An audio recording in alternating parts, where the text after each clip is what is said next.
வணக்கம் நண்பர்களே, இன்னைக்கு இந்த வீடியோவில் தமிழ் புத்தாண்டு ராசி பலனை தான் பார்க்க போகிறோம். So welcome back to the channel நண்பர்களே. அனைவருக்கும் தமிழ் புத்தாண்டு நல்வாழ்த்துக்கள். இன்னைக்கு நம்ம சேனலில் பார்த்தீங்கன்னு வச்சுக்கோங்களேன், ஒரு முக்கியமான ஜோதிட தாள்களை தான் அதிரடியாக பார்க்க போகிறோம். பார்க்குறதுக்கு முன்னாடி என்ன ஜோதிட தாள்கள் பார்க்க போகிறோம் அப்படிங்கிறத இன்ட்ரோவில் ஷேர் பண்ணுறேன், வாங்க பார்ப்பீங்க. ஸோ 2026 4வது மாதமான ஏப்ரல் மாதம் நடந்துட்டுருக்கு. இந்த ஏப்ரல் மாதத்தில் நேரமானது நெருங்கிக்கிட்டே வருது. ஸோ என்ன நேரம் நெருங்கிக்கிட்டே வருது அப்படின்னு கேட்குறீங்களா? ஏப்ரல் மாதம் 14ஆம் தேதி தான் அந்த அற்புதமான நாள். ஸோ அன்னைக்கு தமிழ் மாதம் முதல் மாதமான சித்திரையுடைய முதல் நாள். அதே போல் கிழமை செவ்வாய்க்கிழமை. அன்னைக்கு சூரியன் மேசராசியில் பயணத்தை ஸ்டார்ட் பண்ணுவார். அன்னைக்கு தான் தமிழ் புத்தாண்டாக உலகம் எங்கும் கொண்டாடப்பட இருக்கு. இந்த நாளில் பார்த்தீங்கன்னு வச்சுக்கோங்களேன், கிரகங்கள் அமையக்கூடிய அடிப்படையில் ஒவ்வொரு ராசிக்காரங்களுக்குமே தலையெழுத்து மாறும். அப்படி மாறக்கூடிய தலையெழுத்தை அந்தந்த ராசிக்காரங்க தெரிஞ்சு பலன் பெறணுங்கிறதுனால ஒவ்வொரு ராசிக்காரங்களுக்கும் தமிழ் புத்தாண்டு பலனை ஷேர் பண்ணிட்டு வரேன். அதில் மகர ராசிக்காரங்களுக்கு இந்த வீடியோவில் ஷேர் பண்ண போகிறேன். மகரம் ராசியில் பிறந்த நேயர்கள் இந்த ஒரு வீடியோவை ஃபுல்லாக பாருங்கள். உங்கள் ராசிக்கு என்ன பலன் கிடைக்கும் அப்படிங்கிறத தெரிஞ்சு அதற்கேற்ப நடந்து பலன் பெறுங்க. சிவன்மலை உத்தரவு பெட்டியில் எப்படி உத்தரவு பொருள் சமுதாயத்தில் தாக்கங்களை ஏற்படுத்துமோ அது போல தான் கிரகங்களாலையும் பார்த்தீங்கன்னு வச்சுக்கோங்களேன் தாக்கங்கள் ஏற்படும். கிரகங்களால் என்ன தாக்குதல்கள் ஏற்படும், என்ன மாதிரி இருக்கும் அப்படிங்கிறத நம்ம ராசிகளுக்கு தெரிஞ்சு அதற்கேற்ப நாம் நடந்துக்கணும். அப்போ தான் பல ஆபத்துக்கள் ஏற்படாமல் தப்பிக்க முடியும். ஸோ பல ஆபத்துக்கள் ஏற்படாமல் தப்பிக்க என்ன பரிகாரமும் செய்யணுங்கிறத உங்களுக்கு சொல்கிறேன்.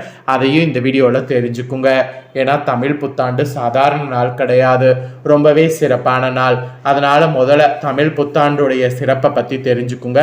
அதுக்கப்புறமேட்டு உங்கள் ராசிக்கான பலனை அதிரடியாக இந்த வீடியோவில் பார்க்கலாம். ஸோ சித்திரை மாதம் பிறக்கக்கூடிய முதல் நாள் தான் தமிழ் புத்தாண்டாக கொண்டாடப்படுது. இந்த வருடம் தமிழ் புத்தாண்டு 2026 ஏப்ரல் 14 அன்னைக்கு செவ்வாய்க்கிழமை கொண்டாடப்பட இருக்கு. இந்த நாள் தமிழர்களுடைய பாரம்பரிய புத்தாண்டு நாளாக கொண்டாடப்பட இருக்கு. ஆக்சுவலி அது மட்டும் இல்லாமல் தமிழ் மரபுகளை பேணி வளர்க்கக்கூடிய நாளாகவோ நமது பண்பாட்டு வேர்களை வலுப்படுத்தி கொள்ளக்கூடிய நாளாகவோ இந்த நாள் கருதப்படுது. இந்த நாள் இயற்கையிலே ஒரு புதிய தொடக்கத்தை அறிவிக்கிற மாதிரி அமையும். உதாரணத்துக்கு மரங்களில் பூக்கள் பூக்கிறது, இலைகள் துளிக்கிறது, விவசாயிகள் புதிய விதைகளை விதைக்கிறது, இந்த மாதிரிலாம் இந்த நாள் பண்ணப்படும். இந்த நாள் சயின்ஸ் ரீதியாகவும் சிறப்பானதாக இருக்கும். இந்த நாளில் ஜோதிட ரீதியாக சூரியன் மேசராசியில் பிரவேசிப்பார். அதனால் இந்த நாள் மேசராசி தொடங்கக்கூடிய நாளாகவும் அழைக்கப்படுது. இப்பேற்பட்ட இந்த நாள் தமிழ்நாட்டில் பலவிதமாக கொண்டாடப்படும். வீடுகளை நன்கு சுத்தம் செய்கிறது, கோலம் போடுறதுன்னு அதை தான் இந்த டைம் நாமளும் பண்ணணும். கூட மாயில தோரணம்லாம் கட்டணும். வீட்டு வாசலை மஞ்சள் குங்குமம் அரிசி மாவால் ரெடி பண்ணி அழகான வரவேற்பு வாசலை இந்த நாளில் அமைக்கணும். அதோடு நாம் புதிய உடைகளை அணிந்து கொள்ளும். குழந்தைகளுக்கும் புதிய உடைகள் வாங்கி தரணும். மெயினாக முதியவர்களை வணங்கி ஆசீர்வாதம் இந்த நாளில் பெறணும். அது மட்டும் இல்லாமல் இந்த நாளில் நெல், அரிசி, பழங்கள், வெல்லம், தேன் ஆகியவற்றை சேர்த்து நைவேத்தியம் செய்யணும். அதோடு விசிறி, கண்ணாடி, பூக்கள், பழங்கள், நகைகள் ஆகியவற்றை ரெடி பண்ணி கனியை ரெடி பண்ணணும். அந்த கனி அலங்காரத்தை இந்த நாளில் ரெடி பண்ணி முதல்ல கடவுளுக்கு சமர்ப்பிக்கணும். பின்னர் நீங்களும் குடும்ப உறுப்பினர்கள் எல்லாரும் இதை பார்க்கணும். இந்த நாளில் இதெல்லாம் செய்யணும்.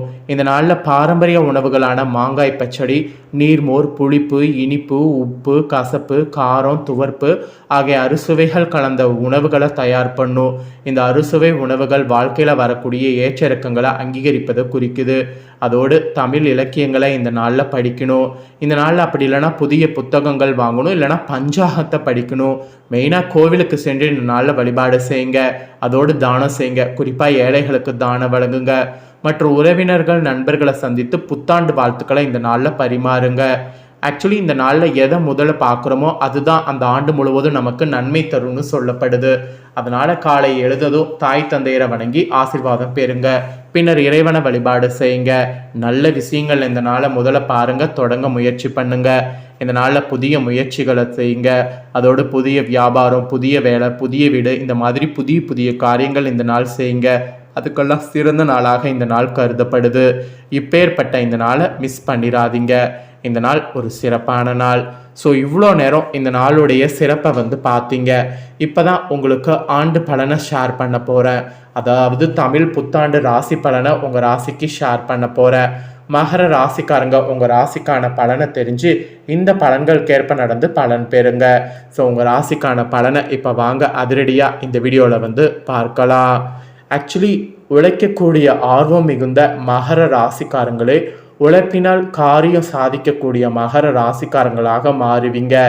இந்த 2026 ஆண்டு அந்த மாதிரி அமையறதுக்கு கண்டிப்பாக வந்து நீங்கள் முயற்சி பண்ணிங்கன்னா நடக்கும். இதுவரை நடக்காமல் இருந்த பல நல்ல விஷயங்கள் இனி உங்களுக்கு நடக்க ஆரம்பிக்கும். அதோடு பணிபுரியக்கூடிய துறையில் சாதனை செய்து புகழ்ங்கிறத அடைவீங்க. உடல்லையும் மனதிலையும் ஒரு புதிய தெம்பானது பிறக்கும். அது மட்டும் இல்லாமல் வசீகரமான தோற்றமானது ஏற்படும்.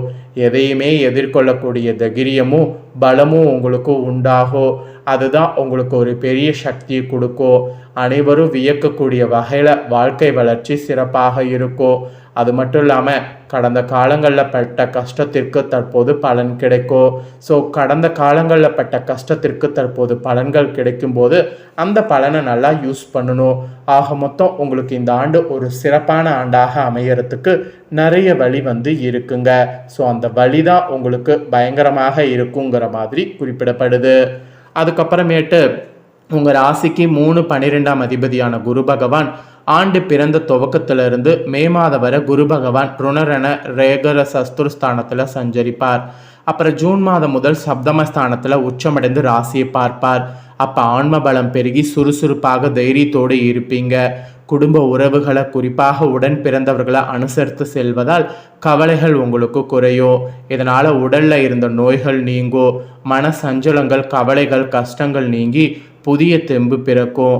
அதோடு உங்கள் செல்வாக்கு கண்டு உறவினர்கள் கண்திருஷ்டி கூட ஏற்படும். தடைப்பட்ட திருமண வாய்ப்புகள் கூடி வரும். அது மட்டும் இல்லாமல் ஆன்மீக நாட்டமும் அதிகரிக்கும். தடைப்பட்ட பிரார்த்தனைகளும் வேண்டுதல்களும் நிறைவேறும்.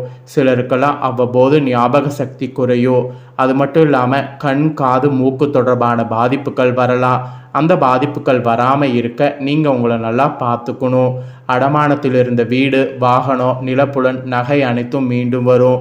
அதோடு சிலர் உடன் பிறந்த சகோதர சகோதரிகள் குடும்ப பாரத்தை சுமக்க நேரும். அதோடு திருமண தடை அகலும். அடிமட்ட தொழிலாளர்களுடைய வாழ்வாதாரம் உயரும். கல்லூரி படிப்பை இடையில் நிறுத்திய மாணவ மாணவிகள் மீண்டும் படிப்பை தொடர்வீங்க. மாணவர்கள் பெற்றோர்கள் மற்றும் ஆசிரியர்களுடைய அறிவுரையை ஏற்றால் ஆனந்தமான வாழ்க்கை அமையும். சிலர்லாம் வாழ்க்கை துணையின் பெயரில் தொழில் கூட துவங்கலாம். அந்த மாதிரி பல அதிசயங்கள் பார்த்தீங்கன்னு வச்சுக்கோங்களேன் இப்போ உங்களுக்கு நடக்க போகுது. அதை தொடர்ந்து 2026 தமிழாண்டு முழுவதும் வெற்றி ஸ்தானத்தில் சனி பகவான் சஞ்சரிப்பார். மீண்டும் மீண்டும் வெற்றி வாய்ப்புகள் குவியோ. தொழில் வளம் சிறக்கோ. அரசாங்க வெளிநாட்டு வேலை முயற்சி சித்திக்கோ. உத்தியோகத்தில் பணி நிரந்தரமாகும். தொழிலில் சக போட்டியாளர்களை சமாளித்து வெற்றி வாகை சூட முடியும். வாழ்க்கை துணையால் நல்ல மாற்றமும் ஏற்றமும் உண்டு. தாராள தனவரவு வந்து கொண்டே இருக்கோ. கொடுக்கல் வாங்கல் சுமூகமாகும். பங்கு வர்த்தகத்தில் நல்ல லாபம் கிடைக்கும். வாகனம் வாங்க வீடு கட்டக்கூடிய பணி தொடர தேவையான நிதி உதவி கிடைக்கும். சகோதர சகோதரி பிணக்குகள் இருந்த இடம் தெரியாமல் மறையோ. வாடகை வீட்டில் இருந்தவங்க சொந்த வீட்டுக்கு மாறுவீங்க. புதிய சொத்துக்கள் சேரும். புத்திர பிரதாப்தம் கெட்டோ. வார கடன்கள் வசூலாகும். வறுமையில் வாடியவர்களுக்கு வாழ்வில் வசந்த வீசும். சிலர் மைத்துனரோடு இணைந்து புதிய கூட்டு தொழில் துவங்கலாம். சிறு பிரச்சனைகளால் பிரிந்த நண்பர்கள் உறவினர்கள் சகோதர சகோதரிகள் பகை மறந்து நட்பு கரம் நீட்டுவாங்க. வாழ்க்கை துணையால் ஏற்பட்ட பிரச்சனைகளோ. சாட்சி கையெழுத்து ஜாமீன் கையெழுத்து கேரண்டி கையெழுத்து போடுவதை தவிர்க்கணும். சிலர்லாம் பிள்ளைகள் உயர்கல்வி அல்லது உத்தியோகத்திற்குள் வெளியூர் கூட செல்லலாம். இந்த மாதிரியான அதிசயமும் சனியால் உங்கள் ராசிக்கு இந்த ஆண்டு நடக்க போகுது. அப்புறம் ஃபைனலாக ஆண்டுடைய துவக்கத்தில் தனவாக்கு குடும்பஸ்தானத்தில் ராகு பகவானும் அஷ்டமஸ்தானத்தில் கேது பகவானும் சஞ்சரிக்கிறாங்க. தடை தாமதமான முயற்சிகள் காரிய சித்தியை ஏற்படுத்தி தரும். குடும்பத்தில் நட்பு வட்டாரத்தில் சுமூகமான நிலை நீடிக்கும். சொத்து சுகம் தடையில்லாத வருமானம் என வாழ்வில் புதுவிதமான மாற்றம் அதிகரிக்கும். குடும்ப சும குறையோ. வீண் பிடிவாதம் முன்கோபம் குறையோ. தர்ம சிந்தனையோடு பிறருக்கு மனக்குறையோ பாதகமோ இல்லாத நல்ல முடிவை எடுப்பீங்க. அதோடு இடப்பயிற்சி செய்யக்கூடிய நேரோ. ஆக மொத்தம் பார்த்தீங்கன்னு வச்சுங்களேன் மென்மையான பலன்கள் உண்டாகக்கூடிய வருடம். உங்களுடைய பேச்சு திறமையால் பிறரை ஈர்க்கக்கூடிய சக்தி கூட உண்டாகும். அதனால் பேச்சு திறமையை காட்டுங்க. ஸோ மகர ராசிக்காரங்க உங்களுக்கான ஆண்டு பலன்கள் இதுதான். ஸோ இந்த பலன்களை நீங்கள் பார்த்து பயனடைஞ்சது போல் உங்கள் ஃப்ரெண்ட்ஸ் ஃபேமிலியில் இருக்கிறவங்களும் பயனடையணும் அப்படின்னு நினச்சிங்கன்னா வீடியோ லைக் பண்ணி உங்கள் ஃப்ரெண்ட்ஸ் ஃபேமிலிக்கு ஷேர் பண்ணுங்கள். உங்கள் ஃப்ரெண்ட்ஸ் ஃபேமிலியில் இருக்கவங்களும் மகர ராசிக்காரங்களாக இருந்தாங்கன்னா இந்த பலனை தெரிஞ்சு இதற்கேற்ப நடந்து பலன் பெறட்டும். இதே போல் புதிய தகவல்களை தெரிந்து கொள்ள மறக்காமல் சேனலை சப்ஸ்கிரைப் பண்ணுங்கள், கூட பெல் பண்ண ப்ரெஸ் பண்ணுங்கள். அப்போ தான் நான் போகிற மற்ற அப்டேட்டான எல்லா வீடியோஸும் உடனுக்குடனே தெரிந்து கொள்ளலாம். ஸோ மறக்காமல் பண்ணுங்கள். சுவாரஸ்யமாக வேறொரு வீடியோவில் உங்களை சந்திக்கிறேன்.